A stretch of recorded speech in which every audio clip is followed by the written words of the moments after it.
Buenas tardes. El día de hoy presentaremos 4 tipos de medios para realizar una concentración. Concentración por medios densos, concentración por gravedad, por separación magnética y por separación electrostática. Nuestro equipo está conformado por Ramón Valdés, Yubicela Cortés, Aime García, Claudia Romero, José Hernández y su servidora Michelle Cruz. Separación por medios densos. La separación en un medio denso se usa en la concentración de una variedad de minerales. Su aplicación está restringida a minerales en los que la ganga se libera a un tamaño relativamente grande. La separación por medios densos se basa en la separación de una mezcla en dos productos, teniendo en cuenta la diferencia en la gravedad al estar sumergidos en un líquido pesado, que tiene una gravedad específica intermedia entre esos productos al ser separado.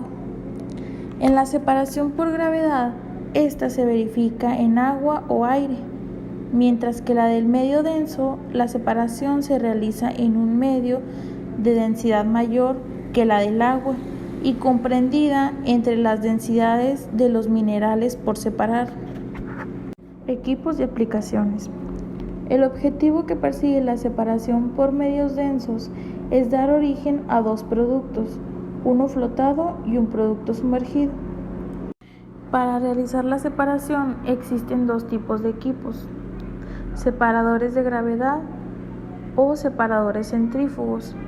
Los separadores de gravedad tienen una alimentación más gruesa que los separadores centrífugos. Como el método de recuperación para el medio magnético no depende de la categoría ni del tipo de separador en uso, se estudia separadamente. El medio de separación más común es una suspensión en agua de magnetita fina, ferrosilicio fino o una mezcla de ambos. La mayoría de las plantas de medio denso para lavado de carbón emplean suspensiones de sólidos en agua. Una suspensión puede ser definida como cualquier líquido en el cual son dispersados sólidos insolubles y manteniendo un estado energético de fluido. La estabilidad de las suspensiones varía desde suspensiones estables con el empleo de magnetita ultrafina hasta suspensiones altamente inestables de arena gruesa. Lavadora Belknap. Para la separación del carbón se pueden emplear sales disueltas en agua, como cloruro cálcico y cloruro de zinc. El proceso Belknap separa el carbón del rechazo empleando cloruro de calcio en un rango de densidad relativa de 1.4 a 1.6. El medio está formado en gran parte por las partículas finas de arcilla derivadas del carbón mineral que se está recirculando. También se utiliza el cloruro y el calcio para estabilizar y controlar la suspensión de arena. Cono chains. Como ya habíamos mencionado en el método de separación por suspensión en agua, la estabilidad de las suspensiones puede ser estable o altamente inestable. Cuando se emplea arena gruesa es inestable la suspensión y se le llama proceso chains, en el cual se hace necesario el empleo de corrientes ascendentes que se crean mecánicamente, y la arena se separa del producto por cribado con agua y se recircula. Separadores de gravedad en medio denso. En estos separadores, el medio se introduce a la superficie del medio en estado de reposo de un tanque grande. El material que flota se recoge de la superficie del medio y el material que se hunde desciende al fondo del tanque y se extrae mediante mecanismos diseñados para minimizar el flujo vertical del medio o a través de válvulas. Separadores de tambor. Es un tipo muy usado. La rotación del tambor levanta el material hundido hasta extraerlo del baño y depositarlo a un vertedero situado a diferente nivel. El producto flotado decanta a un vertedero situado en el extremo opuesto al canal de alimentación del tambor. Los separadores de tambor se fabrican en una variedad de tamaños.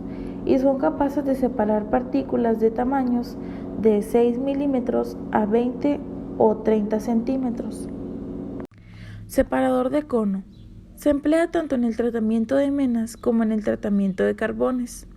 El producto deprimido se extrae del fondo del cono, ya sea directamente o por medio de un sifón de aire, situado en el centro del cono. Los separadores de cono se fabrican de tamaños de 0.9 a 6.1 metros de diámetro. El tamaño de partícula que pueden separar está limitado a 10 centímetros por el método de descarga del producto deprimido. Separador Artesa en medio denso. Este separador, a diferencia de los dos explicados anteriormente, difiere en que ambos productos, tanto el que flota como el que se hunde, como los intermedios, son extraídos por rastras mecánicas. Estas son tan eficientes que pueden separar tamaños de partículas muy finos como hasta 3 centímetros. Separador centrífugo en medio denso. Este tipo de separador es para partículas más finas que las que te puede separar un separador por gravedad. Este se aplica en mayores aceleraciones para producir una gran fuerza y así lograr separar las partículas. Los separadores centrífugos que se emplean pueden obtener una aceleración hasta 20 veces la aceleración de la gravedad, o sea, ser 20 veces mayor a eso. Hidrociclones. El hidrociclón es un separador centrífugo con el cual, mediante la utilización de la fuerza centrífuga, se logran las separaciones más simple y efectiva de los líquidos. Este tipo de separador tiene muchas ventajas, como por ejemplo que es de baja viscosidad. También tiene un alto grado de pureza. Tampoco tiene costos actuales para los elementos de los filtros. Es adecuado para partículas magnéticas y no magnéticas, lo cual le da un amplio rango de uso.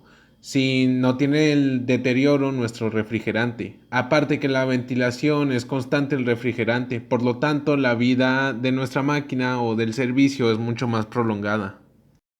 Control y recuperación del medio. En esto hablamos de dos variables que generalmente son controladas, que son la densidad y la consistencia del medio. La densidad puede controlarse hasta más o menos 5 kilogramos por metro cúbico, la cual requiere para permitir separaciones en donde existe una pequeña variación de la densidad. La segunda, la consistencia del medio, es una función en la rapidez de asentamiento de las partículas que forman el medio. El medio está formado por partículas muy finas, ya sea de contaminantes, de agua o de magnetita. La recuperación eficiente y el reciclado del medio es un factor importante para la economía del proceso.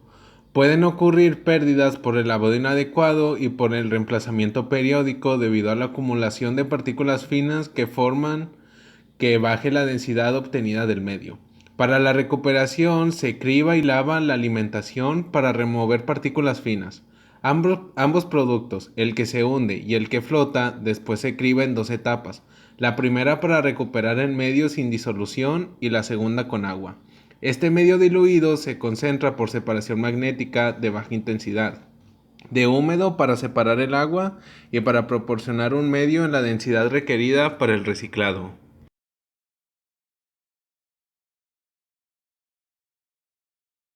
Bueno, ahora vamos a exponer el tema de concentración por gravedad. Bueno, la separación por gravedad fue el método de concentración más importante hasta la década de 1920. Se emplea actualmente para tratar una gran variedad de materiales que van desde los minerales metálicos, ya sea la ganela, el oro, la caseterita, la cromita, la pirita, la blenda, etc., hasta los carbones. La separación por gravedad se puede aplicar siempre que exista una cierta diferencia de densidad entre dos o más fracciones de minerales o rocas que se pretendan separar. Esto quiere decir que era un método que se podía utilizar casi en todo porque las diferencias de densidad siempre han existido. La separación por gravedad cubre dos métodos diferentes. La primera es la separación en agua, que se llama concentración gravimétrica. La segunda es separación en medio denso, que se llama Denso Media Separation, abreviado DMS. La fórmula para la separación de agua es delta P, que es igual a la densidad de la partícula pesada sobre la densidad de la partícula ligera. Y la fórmula para la separación de medio denso es delta P, que es igual a la densidad de la partícula pesada menos la densidad del medio denso sobre la densidad de la partícula ligera menos la densidad del medio denso, donde delta P es la diferencia de densidades.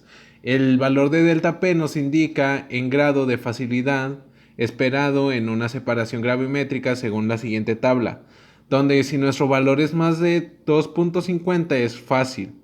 Si está entre 1.75 y 2.50 es posible, donde si es 1.50 a 1.75 es difícil. En esto se aplica para tamaños de partícula de 1700 nanómetros.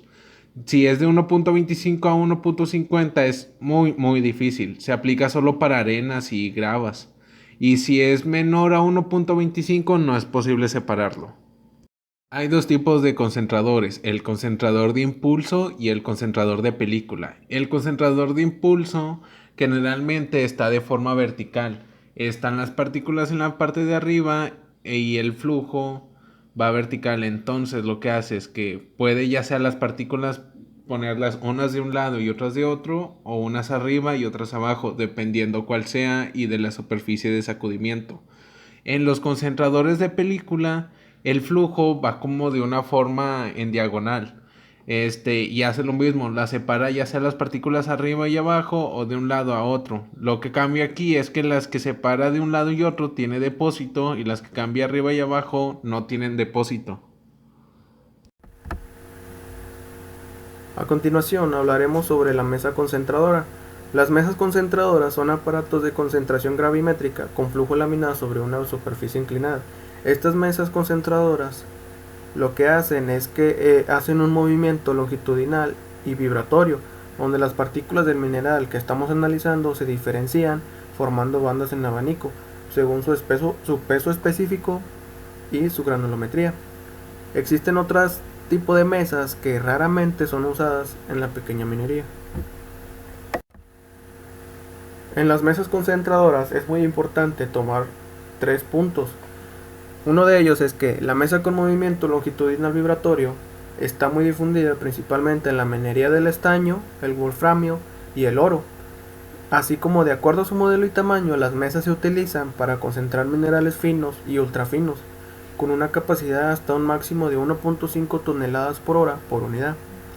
La efectividad de estas mesas depende de la homogeneidad del material, de alimentación y de la densidad de la pulpa, particularmente de la densidad, ya que cualquier fluctuación altera las condiciones de transporte del agua hacia afuera de la corriente. Ventajas: descarga continua de productos. Permite obtener toda una gama de productos, concentrados, mixtos y colas. Comportamiento visible del material sobre el tablero. Costo relativamente bajo. Desventajas: precio relativamente alto en relación a su capacidad. Requiere alimentación constante, de lo contrario, la posición de las cejas variarán demasiado sobre el tablero. Requiere supervisión continua y requiere motor. Variables: granulometría de la alimentación, longitud de golpe o amplitud y frecuencia de golpe. ¿Qué es un concentrador Barnes-Moseley? Este equipo es un desarrollo avanzado de las mesas basculantes, categoría a la que también pertenece el equipo Denver, pero este último carece de movimiento vibratorio. El concentrador Moseley se emplea en la separación gravimétrica fina, concretamente para las partículas pesadas comprendidas entre 5 y 70 nanómetros, aunque es más eficiente en el rango de 10 a 50 nanómetros. Las partículas más grandes que ha tratado han sido superiores a 150 nanómetros en este equipo. ¿Qué sucede en los concentradores de transporte sin depósito? Bueno, en el concentrador de espiral la pulpa fluye en descenso sobre una superficie en espiral y los concentradores se separan y descargan en puntos adecuados. A diferencia de los canalones de punta, estos dispositivos utilizan un aporte de agua de lavado secundaria. ¿Por qué? Porque ayudan al proceso de separación. Originalmente estas se construían de hierro fundido, pero ahora estas espirales se fabrican de fibra de vidrio y pueden tener 2 espirales separadas entrelazadas para ahorrar espacio. Concentradores de película. La concentración en una capa de líquido que fluye en descenso por gravedad sobre una superficie inclinada caracteriza a los concentradores del tipo de película. Los concentradores basados en este principio anteceden a la historia escrita, y sin embargo, algunos como la planilla todavía se utilizan en la actualidad. En su forma original en algunos países de desarrollo, aunque la concentración por gravedad experimentó una disminución significativa en el movimiento de la flotación, los concentradores de película modernos tienen costos tan bajos que han encontrado una amplia gama de aplicaciones.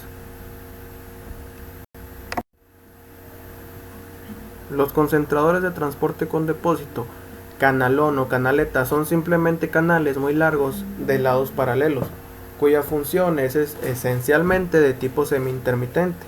¿Qué quiere decir esto? Que los materiales pesados se recolectan en el fondo para ser removidos durante un periodo en el que se interrumpe la alimentación. Generalmente se da alguna forma de textura al fondo de la canaleta para mejorar la detección del mineral denso. Concentración por elutriación. ¿Qué es este proceso? Es la separación de partículas más ligeras de las más pesadas que se encuentran en forma pulverulenta por medio de una corriente de un fluido.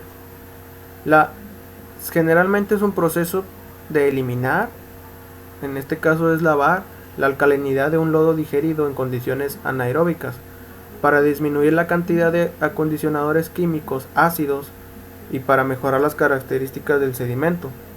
Generalmente se designa con este término a la reducción de la concentración de una impureza de un sólido mediante lavados repetidos. Curvas de rendimiento. Prácticamente toda la información disponible sobre las curvas de rendimiento de los concentradores de gravedad se ha obtenido para separaciones de lavado de carbón mineral, debido a la dificultad de efectuar mediciones en minerales de alta densidad. Cuando se aplica la curva de rendimiento a un intervalo de tamaños de partículas, deben combinarse curvas separadas en las proporciones apropiadas. En el caso de las impulsadoras, se ha demostrado que la parte extendida de la curva de rendimiento representa la distribución de densidad en el lecho de la impulsadora. Es de gran importancia definir los siguientes conceptos, como lo son la susceptibilidad magnética, que es la que determina una respuesta a un campo magnético, así como que es un paramagnético. Son aquellos que son atraídos por un campo magnético, a diferencia de los diamagnéticos que son repelidos por el mismo. Los ferromagnéticos son vigorosamente paramagnéticas. A continuación se explicará la parte de la concentración por separación magnética. Es de gran importancia definir los siguientes conceptos, como lo son la susceptibilidad magnética, que es la que determina una respuesta a un campo magnético, así como que es un paramagnético. Son aquellos que son atraídos por un campo magnético, a diferencia de los diamagnéticos que son repelidos por el mismo. Los ferromagnéticos son vigorosamente paramagnéticas. Vamos a hablar del equipo que se utiliza para la separación magnética y sus aplicaciones. El equipo de separación magnética se divide en dos categorías: separadores magnéticos de alta intensidad y separadores magnéticos de baja intensidad. Los separadores de baja intensidad se utilizan para minerales ferromagnéticos y minerales paramagnéticos de alta susceptibilidad magnética. Estos trabajan generalmente en húmedo, aunque hay algunos equipos que pueden trabajar en seco. Los separadores de alta intensidad se utilizan para minerales paramagnéticos de baja susceptibilidad magnética y trabajan generalmente en seco. La separación de pedacería de fierro y la depuración de gruesos tiene como objetivo principal proteger al equipo empleado en el procesamiento de los minerales, como lo son las quebradoras, cribas y transportadores. Cuando se elija el equipo, se toman en cuenta factores como el tamaño, la cantidad de fierro acarreados y el punto en el cual se requiere la protección. Otro de los objetivos es eliminar algo del mineral de ganga que está presente en las partículas gruesas.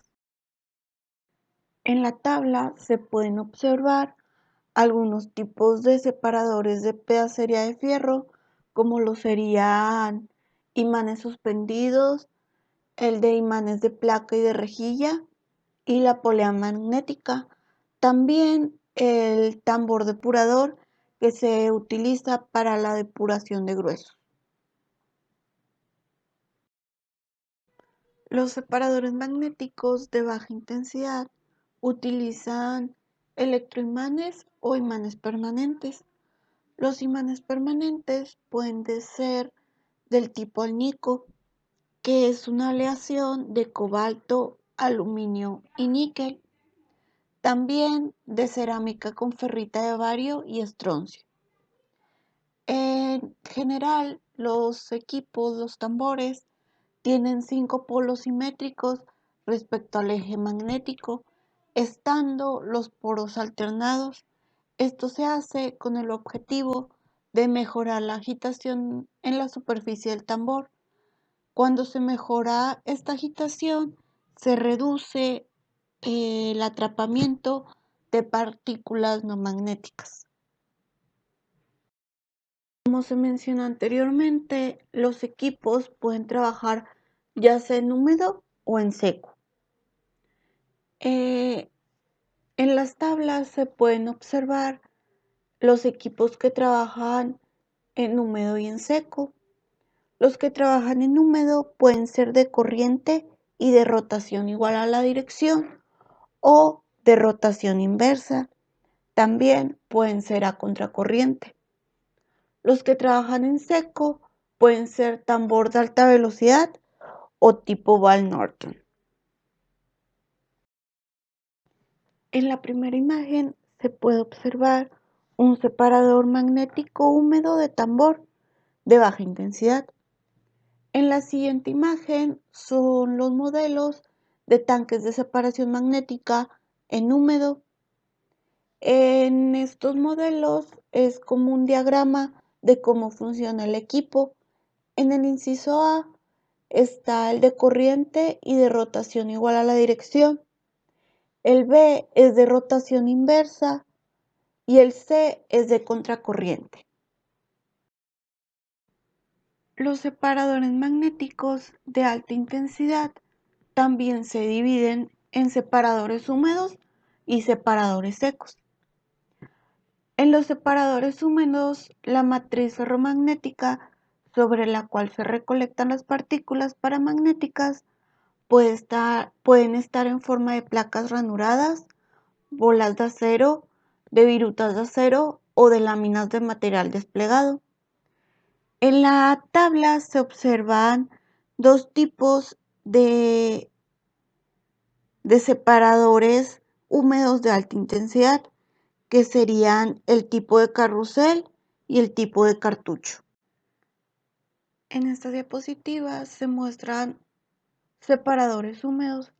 La primera imagen es un separador magnético húmedo del tipo carrusel. En la primera parte de la imagen se muestra el esquema de la operación y en la segunda ya es una imagen más real. En la segunda imagen se muestra un esquema de un separador magnético del tipo cartucho.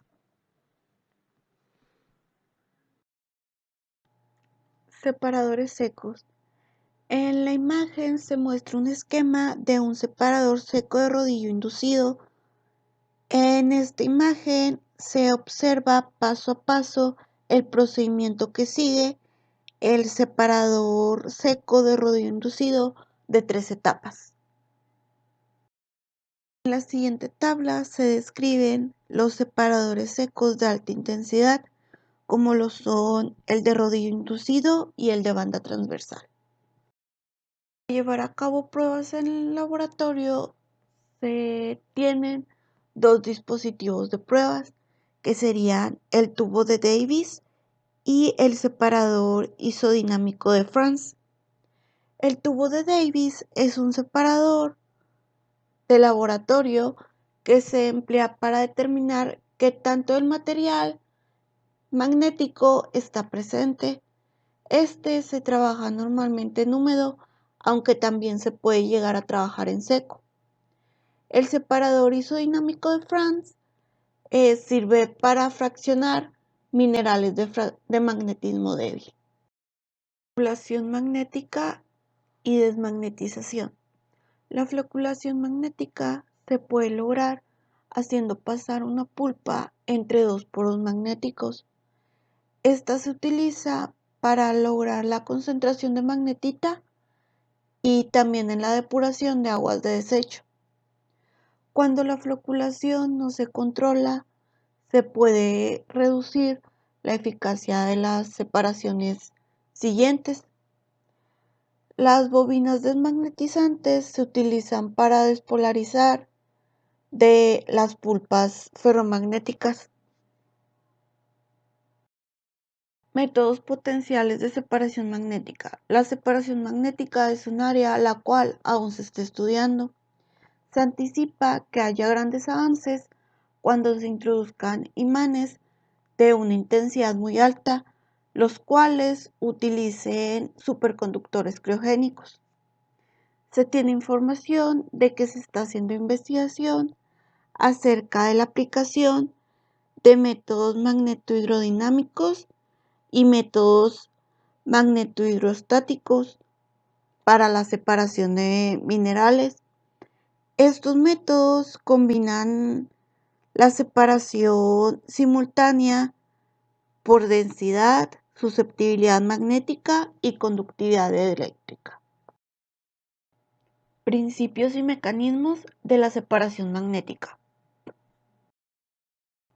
No hay que olvidar que la separación magnética sigue siendo una separación física de partículas. Esta se basa en la interacción y competencia entre las fuerzas magnéticas, fuerzas gravitacionales, centrífugas, de fricción o de inercia y las fuerzas de atracción o de repulsión. Física básica del magnetismo. La inducción magnética, cuando se coloca un objeto en un campo magnético, es igual a la sumatoria del campo magnético más la magnetización o intensidad de magnetización. La magnetización es el momento magnético dipolar por unidad de volumen del material. Todas estas variables se pueden medir ya sea en amperes sobre metros o en teslas. Hay que tomar en cuenta que siempre deben de ser las mismas unidades. Para hacer conversiones, un ampere sobre metro es igual a 4pi por 10 a la menos 7 teslas. En la imagen se puede observar la relación que existe entre la magnetización y el campo magnético para diferentes materiales, ya sean del tipo ferromagnéticos, paramagnéticos y diamagnéticos. En este se observa que existe una relación más simple entre materiales paramagnéticos y diamagnéticos, ya que esta relación es lineal. También se observa que los materiales ferromagnéticos son mucho más complicados, ya que su relación no es del tipo lineal.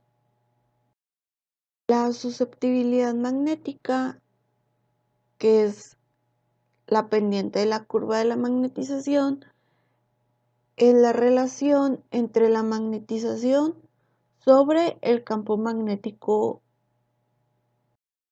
La susceptibilidad magnética son constantes que actúan dependiendo del material.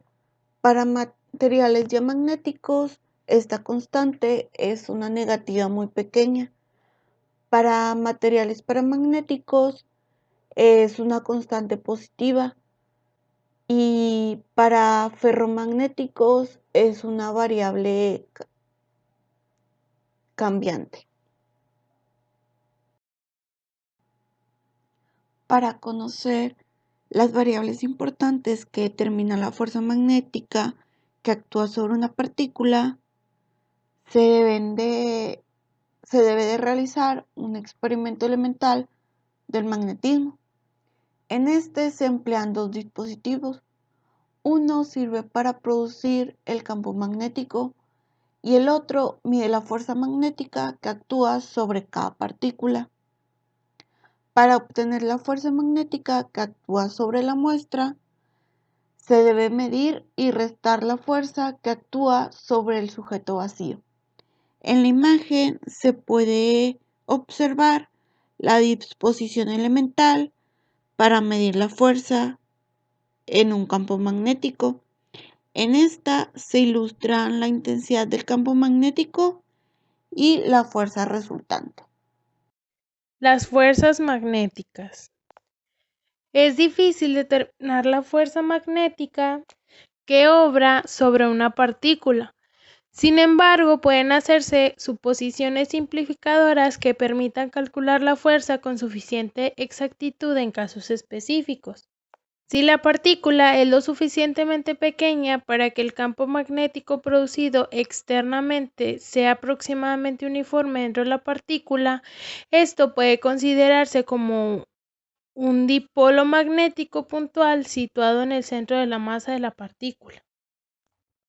Por lo tanto, la fuerza magnética que obra sobre una partícula situada en un campo magnético aplicado se expresa por la ecuación vectorial que podemos observar en la imagen, donde Bm es el momento magnético de la partícula del volumen y B es el campo magnético producido externamente. Fuerzas que obran en una matriz esférica. Se considera una esfera ferromagnética aislada de diámetro d0 en un campo magnético aplicado K. La esfera desarrolla una magnetización uniforme en este campo magnético aplicado. Las partículas atraídas a esta esfera son paramagnéticas, de manera que la magnetización es pequeña y la inducción magnética es aproximadamente igual al campo magnético aplicado. Por medio de la teoría magnética elemental puede demostrarse que los componentes del campo magnético exterior de la esfera son las siguientes fórmulas. Para el campo magnético radial se utilizan las siguientes fórmulas. Fuerzas que obran en una matriz cilíndrica. El caso de un alambre ferromagnético situado en un campo magnético uniforme aplicado puede analizarse en forma similar al de una esfera. En un alambre de diámetro constante, la fuerza que obra en una partícula es proporcional al cuadrado del diámetro de ésta. Por otra parte, también tenemos las fuerzas que obran en una superficie de tambor. Las ecuaciones para la superficie de un tambor son F igual a 0. La fuerza magnética en dirección radial es la que se muestra en la siguiente imagen, y la fuerza magnética en la superficie es la que se muestra en la siguiente imagen. Fuerzas en competencia. Las fuerzas presentes en los separadores magnéticos que compiten con las fuerzas magnéticas y actúan sobre todas las partículas que hay en el separador son la gravedad, el arrastre hidrodinámico, la fricción y la inercia. Si la separación se efectúa en la superficie del tambor rotatorio, la fuerza centrífuga puede ser un factor. La importancia relativa de cada fuerza varía con el diseño del separador. Las fuerzas de gravedad y arrastre hidrodinámico son de primera importancia, por lo cual se les dedica mayor atención. El separador húmedo de tambor está limitado a los materiales ferromagnéticos y no es efectivo para partículas finas de un mayor tamaño a los 74 nanómetros. La recuperación depende de la susceptibilidad magnética y del tamaño de partícula y del dispositivo que trate la distribución de tamaños dada. Rendimiento del separador magnético. Separador de baja intensidad. Es poca la información que se tiene. El diseño del tanque del separador magnético es un factor muy importante. El diseño del tanque a contracorriente es claramente superior al diseño del tanque de corriente y rotación de igual dirección para la separación particular que se considera. Los cambios en las condiciones de alimentación tienen efecto relativamente pequeño en la ley de concentrado. Separadores de alta intensidad. Hay datos de operación disponibles para ver los separadores magnéticos de alta intensidad. Se han desarrollado curvas de separabilidad para un cierto número de minerales paramagnéticos utilizando un separador isodinámico de Franz. En la primera imagen podemos observar las curvas de separabilidad. En la segunda imagen podemos ver los efectos del tamaño de partícula, efectos de velocidad de la pulpa y efectos del tiempo de carga en la recuperación en un separador húmedo de tipo de cartucho de alta intensidad. Ahora pasaremos a hablar de la separación electrostática. Los separadores electrostáticos se utilizaron por primera vez en los últimos años del siglo pasado, principalmente usados para la separación de oro y sulfuros metálicos con alta conductividad de una ganga silicia de baja conductividad. Fue a principios de este siglo cuando este campo experimentó un gran crecimiento con el desarrollo del primer separador del tipo de descarga de corona. Este se basa en los mismos principios que el separador electrostático de alta tensión. Con la llegada de la flotación, las operaciones electrostáticas se detuvieron. Se aplica como proceso de separación de un pequeño número de minerales y se le combina con dispositivos de separación por gravedad y de separación magnética. Continuamos con el equipo y sus aplicaciones. La separación electrostática tiene su aplicación más importante en el procesamiento de arenas de playa y depósitos aluviales que contienen minerales de titanio. Un depósito aluvial es un material dendrítico transportado por un río y depositado temporalmente en puntos a lo largo de su llanura de inundación. Actualmente son pocas las plantas de separación de arena que no utilizan este proceso. Las plantas importantes de minería de estaño de Malasia, Tailandia y Nigeria utilizan este proceso para separar la casiterita, la columbita y la ilmenita de los minerales de ganga. Algunas minerales de Wabush en Canadá utilizan esta separación para producir hematita especular de alta calidad.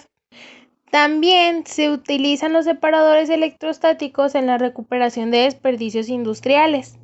La separación electrostática es capaz de producir concentrados de hierro cuyo contenido de sílice es muy pequeño. Y existen dos tipos básicos de este tipo de separador, el electrodinámico y el electroestático. Los separadores electrostáticos del tipo electrodinámico se basan en el diseño original del Carpenter. También se les llama separadores de alta tensión. Como podemos observar en la figura, la alimentación es acarreada por el rotor puesto a tierra en un potencial cero hasta el campo de un electrodo cargado ionizante. Las partículas de la alimentación aceptan una carga por bombardeo de iones. Las partículas conductoras entregan su carga al rotor y son lanzadas desde la superficie de este.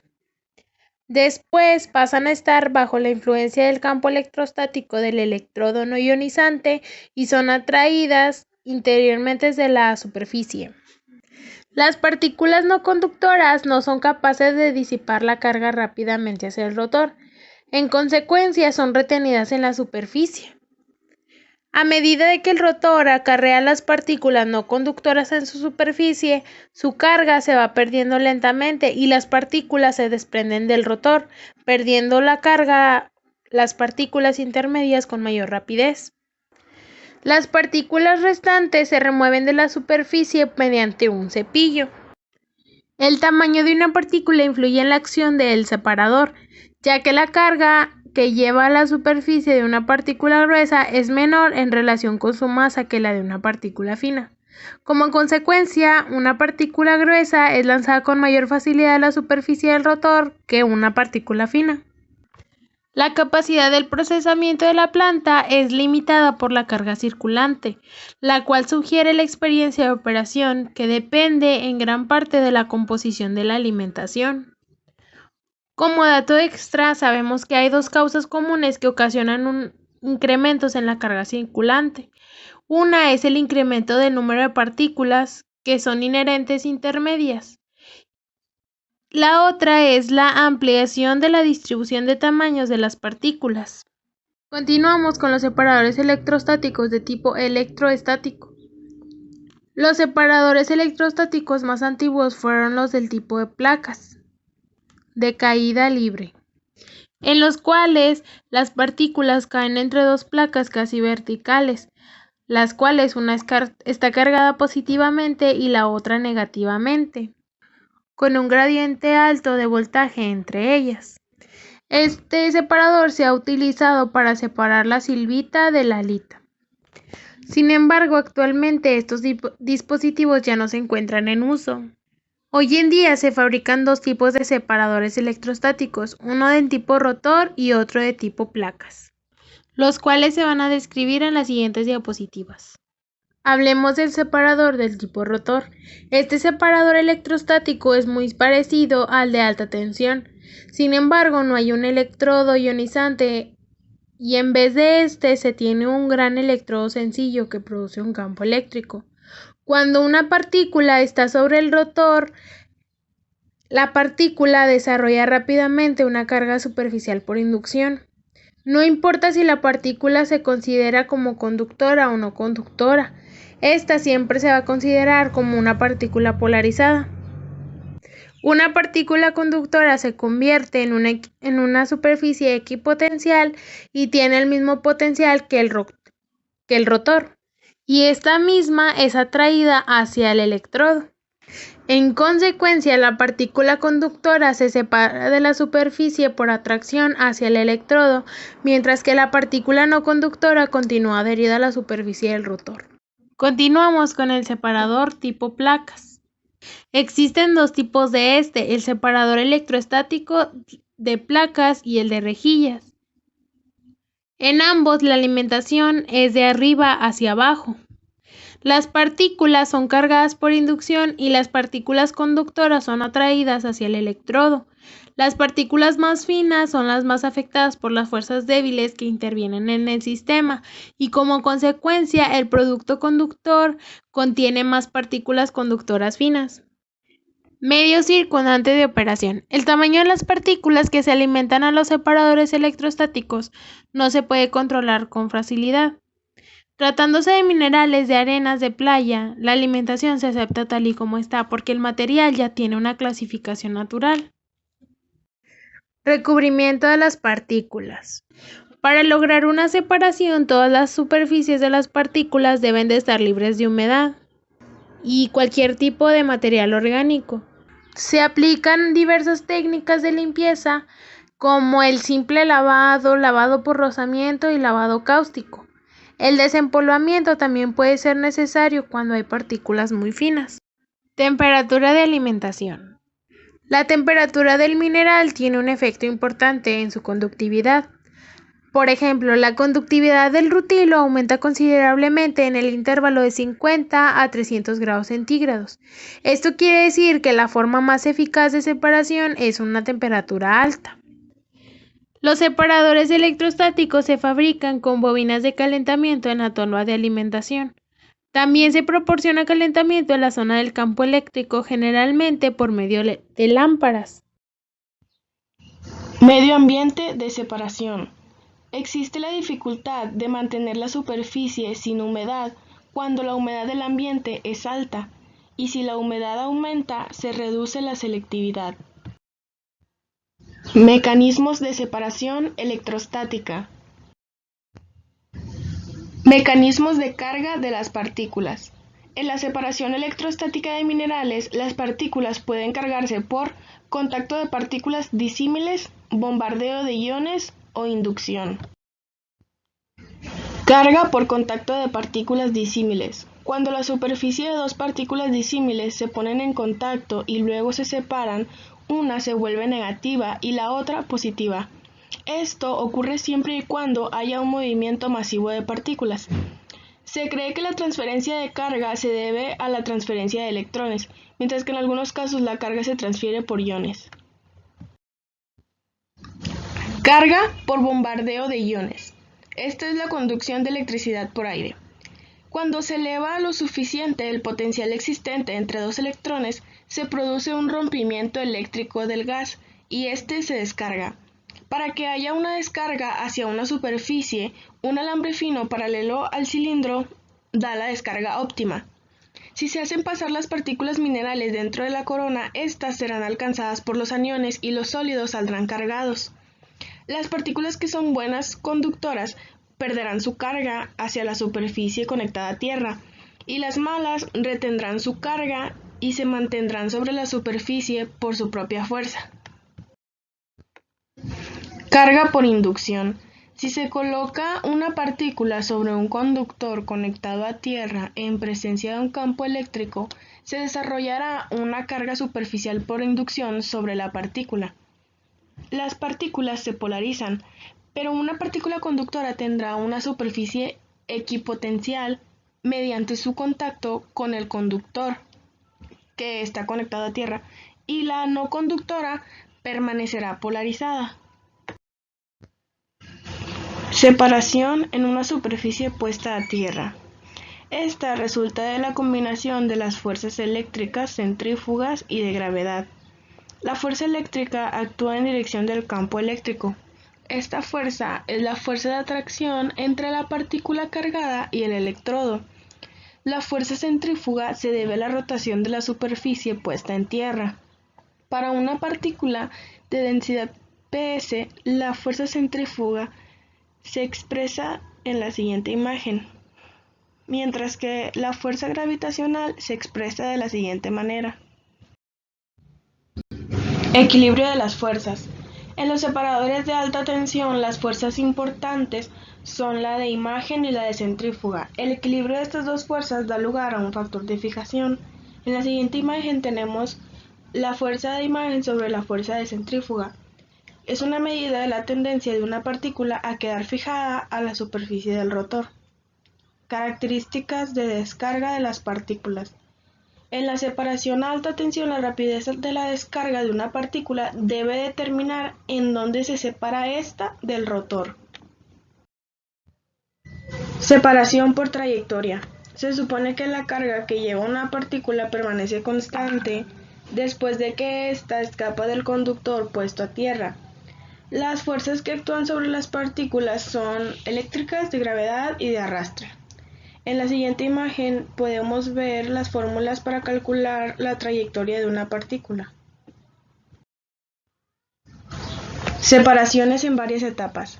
Los separadores electrostáticos se apilan normalmente en bancos para limpieza, ya sea de la fracción conductora o no conductora. Cuando se hace pasar un material por un solo separador, rara vez se obtiene una separación completa, siendo necesario entonces pasar el material por otro separador. De esta manera recibe el nombre de separaciones en varias etapas.